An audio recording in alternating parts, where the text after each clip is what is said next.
Hello students, today we are going to discuss about the plant tissue. Previous lecture में हमने animal tissue के बारे में जाना था, उसकी categories के बारे में जाना था और हमने जाना था कि animal tissue 4 different types के पाए जाते हैं. इसी तरीके से बच्चों जो हमारे plants होते हैं उनके पास भी 2 different kind of tissues होते हैं जिनसे मिला करके उनकी body का क्या होता है formation होता है. The first one is meristematic tissue and another one is permanent tissue या फिर इनको हम कॉम्प्लेक्स टिश्यूज के नाम से भी जानते हैं. अब मेरिस्मेटिक टिश्यू का मतलब क्या है बच्चों, ये डिवाइडिंग सेल्स होते हैं, इनके पास टेंडेंसी होती है डिवाइड करने की और नए सेल्स को ओरिजिनेट करने की. बट द थिंग इज कि परमानेंट टिश्यूज के पास में ऐसी कोई टेंडेंसी नहीं पाई जाती है, वो अपने डिवाइड करने की टेंडेंसी को लूज कर चुके होते हैं. अब इसी बिहाफ पर जो हमारे मेरिस्मेटिक टिश्यू होते हैं इन्हें हम डिवाइड करते हैं 2 अलग अलग बेसिस पर.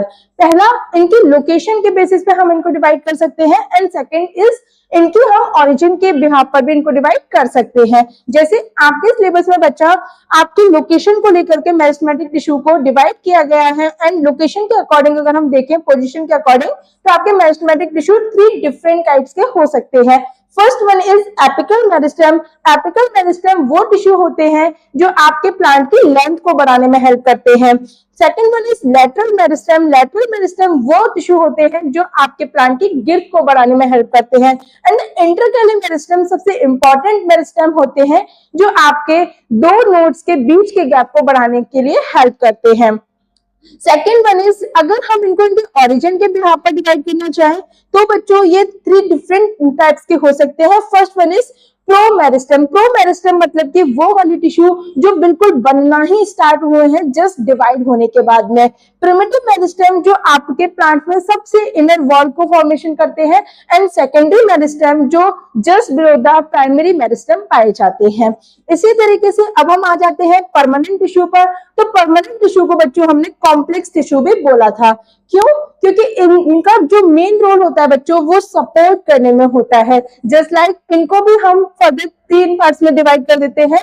First one is protection tissue, second one is supported tissue and third one is conducting tissue.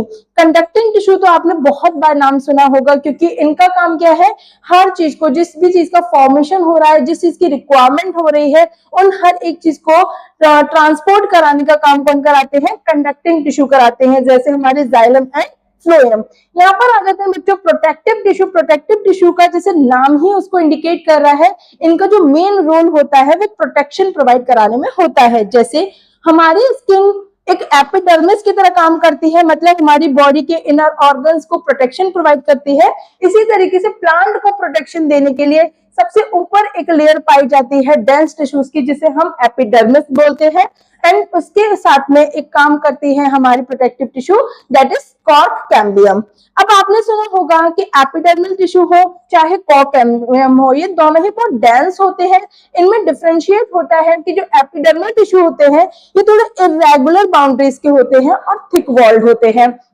Cork के जो सेल्स होते हैं वो एक रेगुलर बाउंड्रीज को मेंटेन करते हैं, रेक्टेंगुलर इन शेप होते हैं और इनकी जो अरेंजमेंट होता है वो एकदम लाइन होता है. ठीक है, इन दोनों में डिफरेंस इतना है. सपोर्टिव टिश्यू जो होते हैं, सपोर्टिव टिश्यू आपके इनर सरफेस को बनाने में हेल्प करते हैं. For example parenchyma cells, collenchyma cell and sclerenchyma cells. इनमें जो पैरेन्काइमा सेल्स होते हैं ये आपको सपोर्ट भी प्रोवाइड कराते हैं but they are living cells. Living cells होते हैं तो मतलब कि ये इतना ज्यादा प्रोटेक्शन में रोल प्ले करते हैं जितना ज्यादा इलास्टिसिटी, और इलास्टिसिटी में आपका कॉलेनकाइमा सबसे ज्यादा सपोर्ट करते हैं. इलास्टिसिटी और उनको फ्लेक्सिबिलिटी प्रोवाइड करते हैं. पैरेन्काइमा सेल्स हर उस पोर्शन में पाए जाते हैं जहां पर आपके सॉफ्ट पार्ट प्रेजेंट होते हैं. जस्ट लाइक कुछ सॉफ्ट स्टेम्स पाई जाती हैं प्लांट्स में, कुछ सॉफ्ट रूट्स भी पाई जाती हैं, लीव्स वाला पोर्शन होता है वहां पे पैरेन्काइमा पाए जाते हैं, collenchyma and sclerenchyma mostly fibres के बने हुए होते हैं और ये डेड होते हैं. तो जो भी चीज डेड होती है बच्चों वो मोस्टली सपोर्ट में आपको हेल्प करती है. तो स्क्लेरेन्काइमा का मेन फंक्शन होता है आपको मैकेनिकल सपोर्ट प्रोवाइड करा देना. कंडक्टिंग टिश्यूज जैसे अभी हमने डिस्कस किया था, ये आपके हर चीज का ट्रांसपोर्ट कराने में हेल्प करते हैं। फॉर एग्जांपल, अगर जाइलम है तो आपके रूट टू आपके टिप ऑफ द प्लांट तक अगर किसी चीज का ट्रांसपोर्ट कराना है, फॉर एग्जांपल जैसे water and mineral, plant water and minerals को हमेशा कहां से लेते हैं? रूट से की मदद से एब्जॉर्ब करते हैं फ्रॉम द ग्राउंड, तो जाइलम की मदद से वो उनको ट्रांसलोकेट करते हैं। ठीक है, और सेकंड वन इज फ्लोएम, जैसे कि आपके लीव्स में, आपको पता है लीव्स के अंदर फोटोसिंथेसिस होती है, और फोटोसिंथेसिस की मदद से प्लांट्स क्या करते हैं? अपना खाना बनाते हैं, फूड बनाते हैं। तो